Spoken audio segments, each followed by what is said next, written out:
Bonjour Arthur Nosiciel, nous sommes au théâtre de l'Odéon où vous présentez Les Paravents de Jean Genet que vous avez mise en scène. Pourquoi avoir eu envie de monter cette pièce de Jean Genet?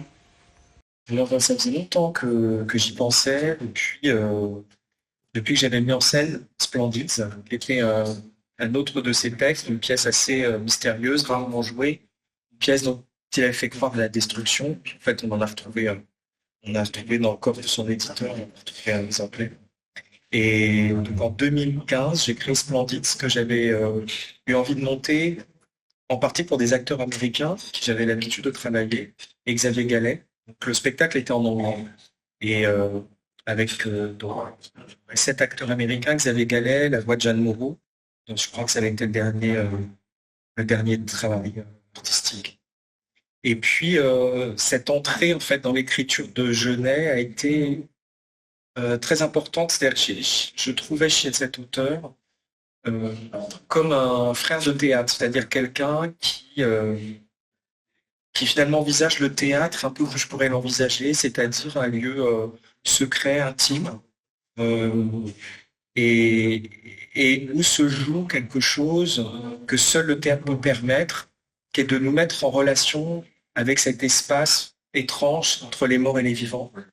Et que cette écriture qui naît d'une grande solitude et qui tente de se connecter à ces fantômes, à ces absents, est quelque chose que j'ai toujours cherché dans tous les spectacles que j'ai faits, en fait.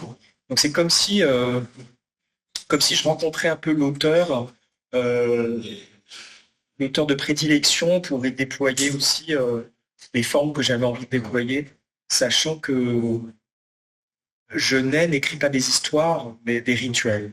Et que d'une certaine façon, depuis mon premier spectacle, j'ai plutôt tendance aussi à mettre en scène des rituels.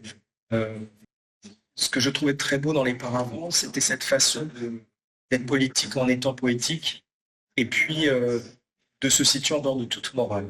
Et je dirais que c'est tout ça qui m'a donné envie de le mettre en scène en me disant, aujourd'hui on a besoin de ça. On a besoin de se rappeler qu'on peut être politique en étant poétique et que le monde tel qu'il est aujourd'hui, on essaie de nous faire croire qu'il y a les bons et les méchants, qu'il y a les gens du bien et les gens du côté du mal, mais que l'humain est intrinsèquement constitué, ontologiquement constitué des deux, et qu'on ne peut pas faire abstraction de notre inhumanité, et que la morale telle qu'elle est en train d'envahir notre pensée, notre imaginaire, notre espace public et mental aujourd'hui est dangereux.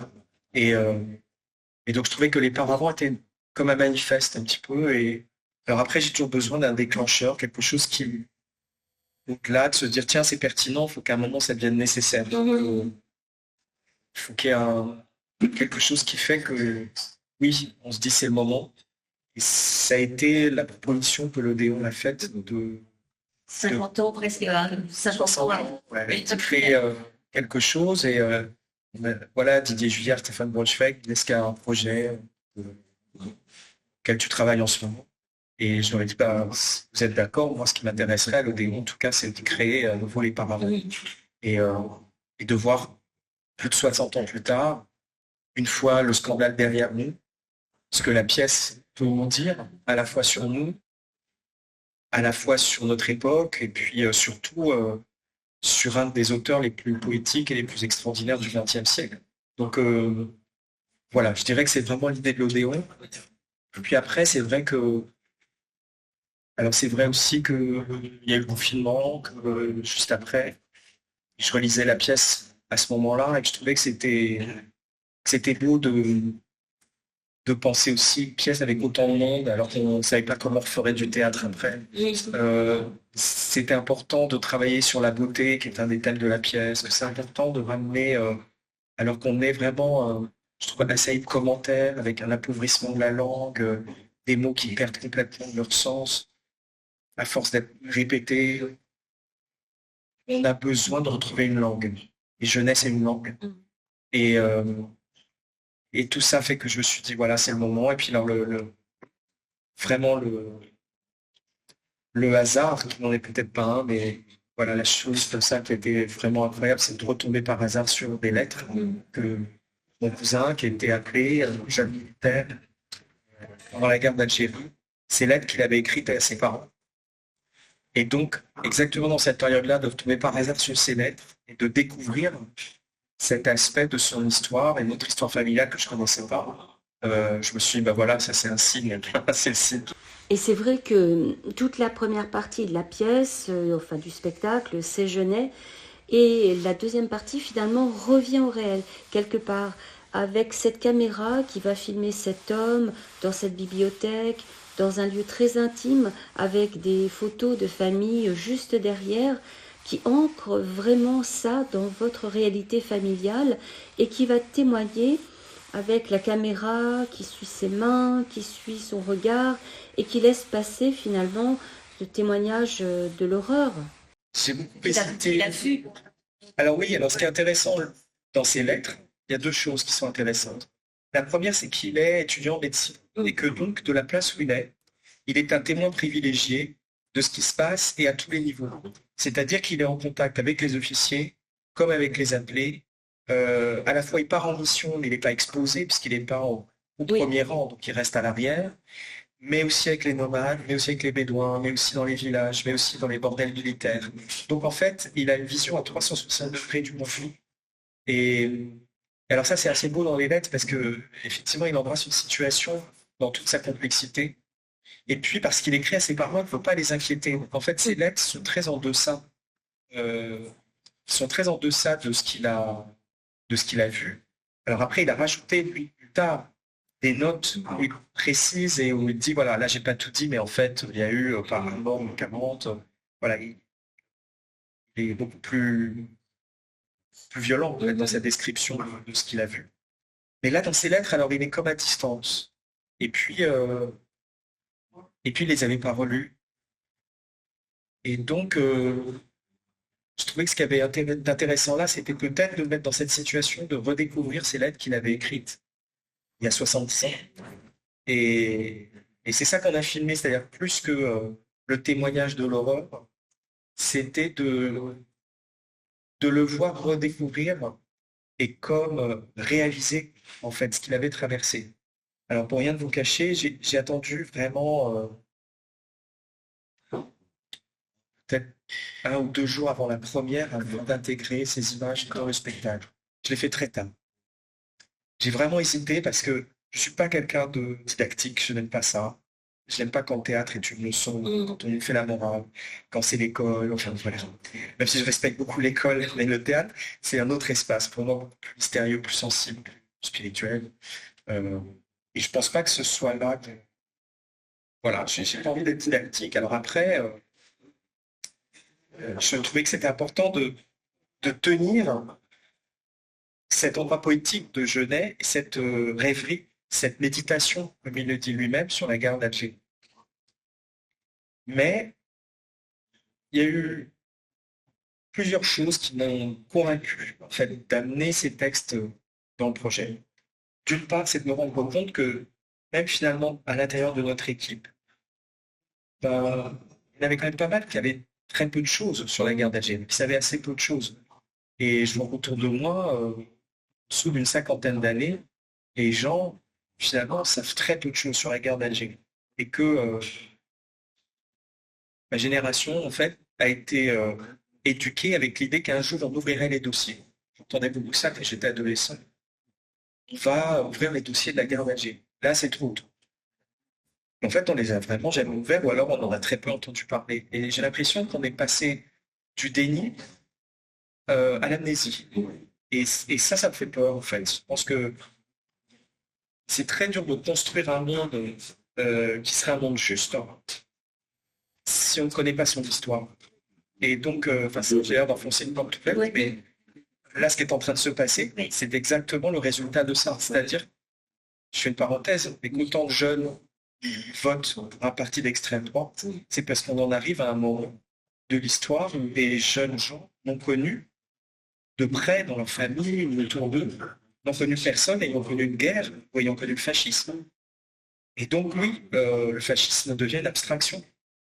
Et donc, il y a un vrai déficit. Et je ne sais pas à quel endroit il se situe, mais il y a un profond déficit de la connaissance de notre histoire.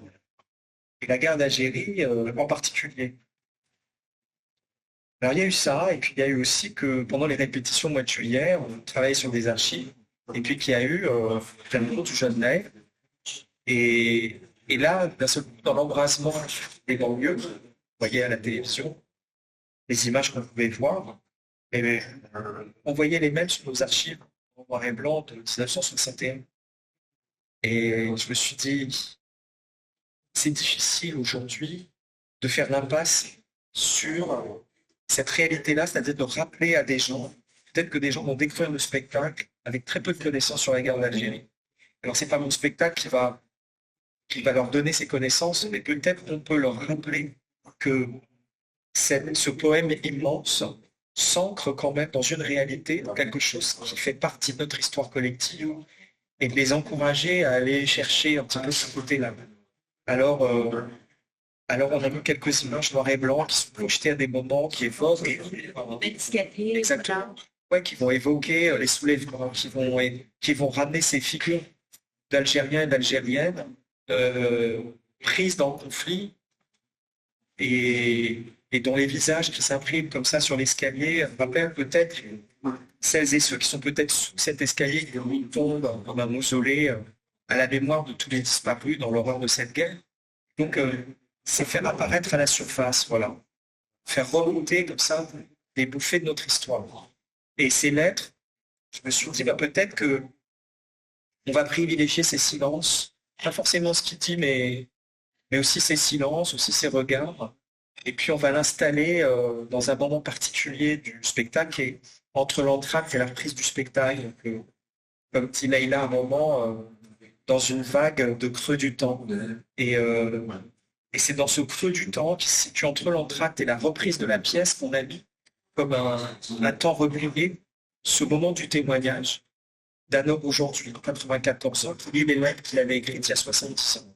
Donc voilà comment on a essayé de rester à la fois dans quelque chose qui soit un rapport esthétique, plateau et projet, tout en indiquant, en créant une brèche sur le réel, sans trop crever la bulle poétique dans laquelle le spectacle se déroule.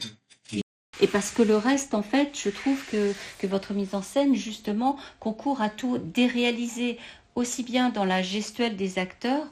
Je pense à Marie-Sophie Ferdan, quelque chose de très animal, comme ça, dans les déplacements, sur ce grand escalier, avec des ralentis, dans quelque chose d'assez ouaté, comme dans un rêve peuplé de créatures étranges. Et quand arrive ce témoignage, effectivement, tout en douceur, avec ses silences, etc. Et malgré tout, ce réel, à un moment donné, reprend place pour redisparaître après. Je pense que ça donne une autre façon d'écouter et de regarder la suite aussi. Et maintenant, j'aime bien ça. Enfin, je suis très en accord avec ça, mais j'ai eu du temps. En fait, il a fallu vraiment trouver la façon, le moment pour l'amener, sans que ça détruise l'ensemble, et qu'au contraire, ça le renforce. Et je pense que, justement, j'ai l'impression, en tout cas, que ça ajoute encore une profondeur, une perspective à ce qu'on voit ensuite. Comme si on pouvait mesurer l'écart entre ce réel-là et puis l'endroit poétique où nous emmène Genève. Et on permet de voir le saut aussi. Ça nous permet de voir l'aspiration poétique. Cela dit, je pense que c'est possible aussi parce que la langue de mon cousin n'est pas une langue d'aujourd'hui. Et il parle, en tout cas il écrit, puisqu'il lit ses lettres, il écrit comme on écrivait dans les années 50, parce que les lettres, elles sont de 57. Et donc en 1957, un jeune homme de 20 ans ne parle pas comme un jeune homme d'aujourd'hui. Donc ça, c'est possible aussi parce que là aussi, il y a une distance historique, et il y a une langue. C'est une autre langue. Il y a une tenue de la langue qui fait que, en réalité, on n'est pas dans l'actualité. Voilà. Ça permet d'amener du réel, mais un réel qui est historique. Bien sûr. Exactement. Je vous remercie énormément, Arthur Nosiciel, pour cet entretien Je vous accordé remercie à de votre la intérêt. scène et pour ce beau spectacle très Merci inspirant. à vous. Merci.